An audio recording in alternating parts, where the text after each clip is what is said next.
Are we seeing an escalation in the war between Russia and Ukraine? Russian attacks on Kyiv have been increasing and Ukraine has been struggling to defend itself. And Ukraine has been striking deep into Russian territory in return. We'll find out more from our correspondents in Kyiv and Moscow on this episode of Newscast. Well, we're joined now by the BBC's new Ukraine correspondent, Dan Johnson. Hi, Dan. Hi there. And veteran Russia editor, Steve Rosenberg. Hi, Steve. Hello, Adam. Hi there. Obviously, I meant veteran in a good way, just to be clear. Dan, you've just arrived in your post. What was it like starting a new job, but starting a new job in a country that's at war? Yeah, I just arrived here 3 days ago, and driving in, there was an air raid alert. And then within 4 hours of me actually getting to Kyiv, there was a full-on air raid, which saw quite a large missile attack on the edges of the city. So within 4 hours of arriving, I was actually filming missile explosions and could see fires around the city. And then the following morning, we went to the scene of some of those impacts to film the aftermath and to talk to some of the people who've been caught up in that. So I know this is what people have been living through for 4.5 years now. It's the sort of thing I experienced when I was last here in 2022. But it just illustrated just how continuous that risk is, how large the threat is that people are living with every day. What was notable driving in this time was actually how normal things can seem to begin with. And when I was last here, that wasn't the case because there were soldiers on the streets, there were checkpoints, all sorts of things were boarded up and shielded. Some of that has relaxed because naturally over 4 years, people have just had to get used to this and learn how to live with it. But then when you see that sort of air raids and that sort of destruction, you realize that that risk is still there. And that's why, while ever there's some degree of normality, people are still very wary. They know that can be interrupted at any moment. And we'll talk about some of the significance of those attacks that you mentioned there in a little moment. But Steve, over to you now. Basically, it seems one of the themes this week has been Ukrainian drone attacks quite deep into Russia and attacking this online retailer called Wildberries. And I say attacking, I mean actually physically attacking the infrastructure, not a cyber attack on the website. Yeah, well, these attacks began last month, actually. And yeah, one by one, these big Wildberries warehouses are being attacked by Ukrainian drones. And, you know, Muscovites are getting used to waking up in the morning and reading the news that another Wildberries warehouse or logistics hub has been attacked. It's quite incredible. And, you know, it's a huge company, Wildberries. It's Russia's version of Amazon. Tens of millions of Russians buy things through Wildberries. Hundreds of thousands of Russian sellers sell things through Wildberries. So the fact that these warehouses have been going up in smoke, that is affecting people, and it's bringing the war much closer to home to Russians, because up till now, so many people here have tried to pretend that the war isn't happening. You know, especially in the big cities like Moscow and St. Petersburg, the war, you can sort of convince yourself the war's a long way away, it doesn't concern you, doesn't affect your life. That's becoming much harder to do because, you know, you buy things through Wildberries, that's affected. The drone strikes on Russian oil refineries, they have sparked petrol shortage, so that affects you too. So in many different ways, people are being affected more and more here. And Steve, we should be really clear, these Ukrainian drone attacks are on infrastructure that sometimes is quite a long way away from Ukraine's border with Russia. It's quite deep into the country. Yeah, absolutely. Well, now Ukraine has the capability to strike deep inside Russian territory with these long-range drone strikes.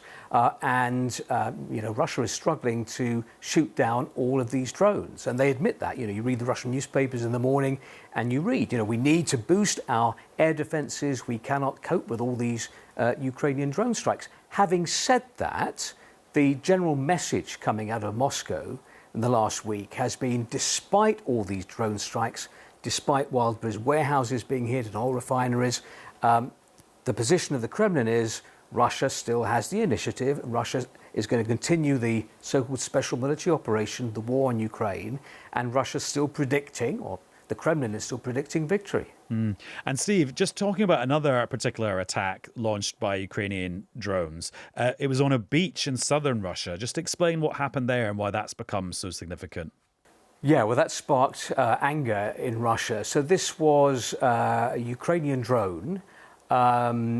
This was caught on video in southern Russia. There's a resort called Gelendzhik. It was just about an hour's drive from Gelendzhik on a beach. This drone crash landed into a beach. Now, it seems from the video as if there was certainly an attempt to intercept it. You could hear shots, so it may have been shot down. But certainly it landed on a beach, a packed beach, and several people were killed, including children. Dozens of people were injured, and that sparked fury in Russia. But as I say, it looks as if it was intercepted. And Dan, we'll talk about Russian drones in Ukraine in a second, but I wanted to just ask you about ballistic missile attacks, because they've been the big thing that's been happening where you are this week. Yeah, they've been a menace to the Ukrainians throughout this war, but particularly at the moment in recent weeks, with Ukrainian air defense interceptors having been depleted. The president was very clear that he just doesn't have enough of those interceptors to keep people safe here. And they are what is vital for bringing down ballistic missiles. And Russia was able to fire more of those this week. On the first night I was here, 28 of them were fired, mostly towards Kyiv, and none of them were intercepted. So that's why 21 people were killed that night, and a 22nd person has actually died today as a result of injuries. There were more than 40 other people injured in those wave of attacks. That is the big threat. And what you see is how many different levels Ukraine is fighting on. It's trying to take the war to Russia. It's also got to defend the front line in the east. There's the drone war there and the ground war. Then there are the incoming drones and missiles that are proving to be such a risk in the skies right across Ukraine. And Dan, you talked about the importance of the interceptors to take these missiles out. What is going on with the pipeline of those interceptors? Because there's been quite a few reports in the last few months that other countries have said, yeah, we will give you the license, Ukraine, to produce these interceptors. What do we know about the supply, or the lack of supply in some cases?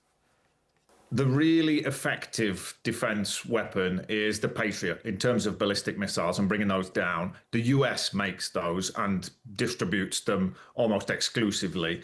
There's a shortage of them anyway. Ukraine would need a whole load of them because it takes at least 2 to bring down each incoming missile. But with the war in Iran and the attacks that Iran was launching on other countries around the Middle East, especially around the Gulf from the start of this year, those countries have also been demanding more Patriot interceptors. So there's a global shortage. At one point, Donald Trump did suggest that he may grant a license for Ukraine to start producing them itself, essentially handing over the ability, the technology, and the copyright or the license to do that. But then he seemed to reverse position on that. So that's why Vladimir Zelensky has been crying out to get more and more of those, but it really is in the hands of America to deliver them. And Dan, you went to go meet some of the people who were the victims of those attacks.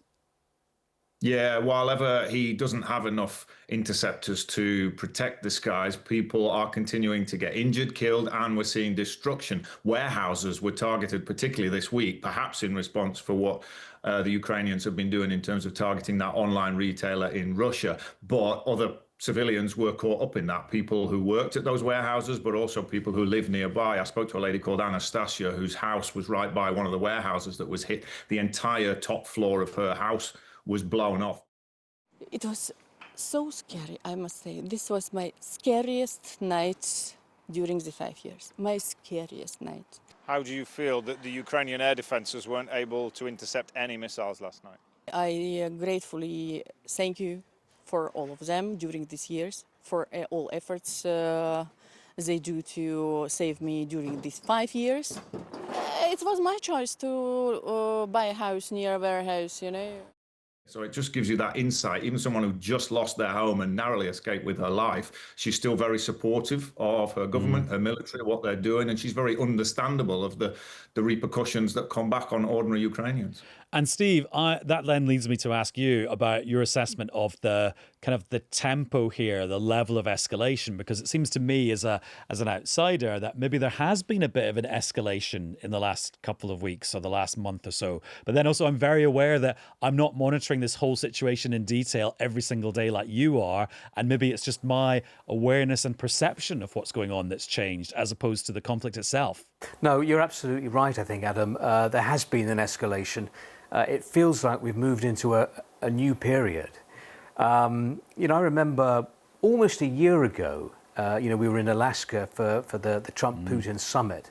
And there were many Russians at the time who were hoping that, this war would be over very soon after the summit. And it didn't happen. Now, the US-Russia relationship is certainly not as warm as it was a year ago. And it does seem as if we're into escalation. Now, if you were to ask me what Vladimir Putin is going to do next, I would say that, possibly more escalation. I think it's unlikely that he's going to put his hands up and say, OK, it's time to stop, ceasefire, let's sign a peace deal. He shows no sign of doing that. And if he shows no sign of doing that, there's no U-turn, then you have to predict more escalation. And I think that's what we're seeing now. Certainly, the lack of air defenses in Ukraine, that is giving the Russians hope that they can break the Ukrainian defenses. And they believe that if they keep on with this war of attrition, that they will succeed.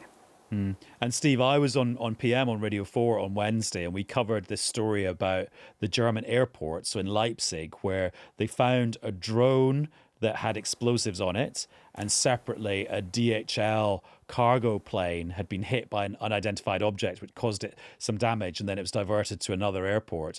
And I was speaking to a German member of parliament who he was a little bit circumspect about it, but he was definitely pointing the finger at Russia. And are you sensing that Russia is maybe trying to export this conflict to other European countries?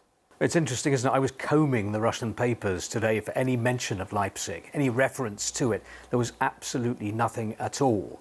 But of course, Russia has been accused for some time now by Western governments of waging a hybrid war against Europe, against European governments, with various acts of sabotage or cyber attacks in Europe.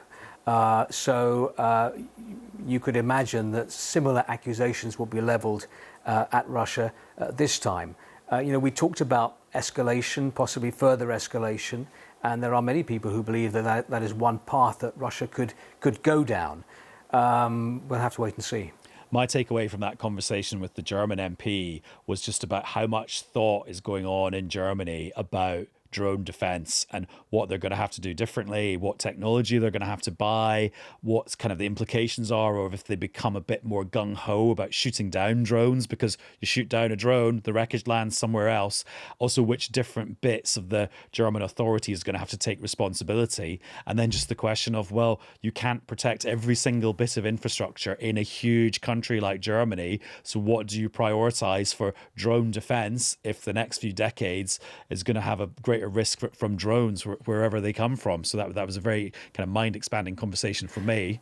What's interesting, Adam, I think, is being here in Russia, when you listen to the messaging on Russian state television or you read the newspapers here, the message is the polar opposite. So here, Russians are being told that it is European politicians, Western governments who are plotting to destroy Russia, who are planning a major war against Russia, and that Russia needs to prepare against the Western threat. In other words, Russians are being told that their enemy is the West. And you live in this sort of parallel reality here, where Russians are also being told that they are liberating Ukraine and that they are defending Russia.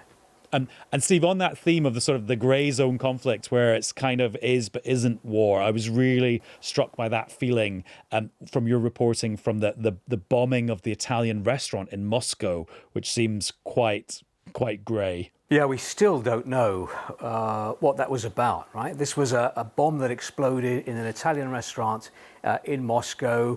There were some reports that suggested a courier had been delivering a package to someone at a private function and may not have known there was an explosive in the package.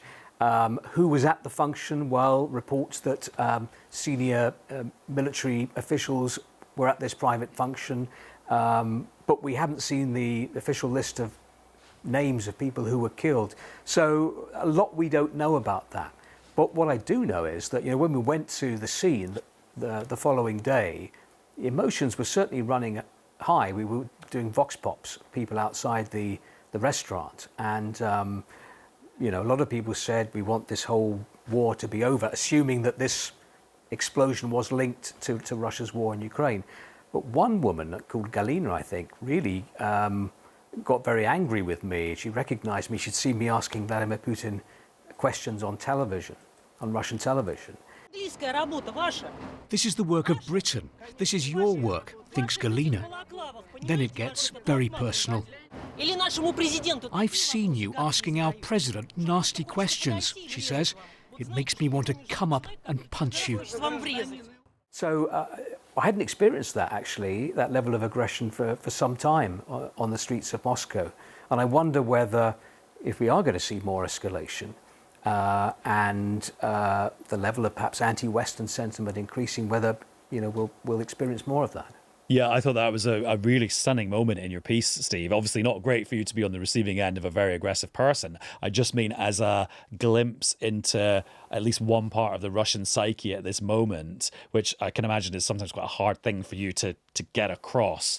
But it just really came across in volumes. And it's important to say that was one part. That is one part of the part of the psyche. There were other people who came up to us and were polite and said we want the war to be over. So different messages. And Dan, I'm always struck that sometimes things that happen in this conflict go a bit viral, become a moment where everyone sees them and then sort of tunes back into what's going on and has a reaction to it. And that happened this week in Ukraine with the footage that President Zelensky released that he described of a drone doing a human safari. Just explain what was going on there and why that became such a sort of powerful image.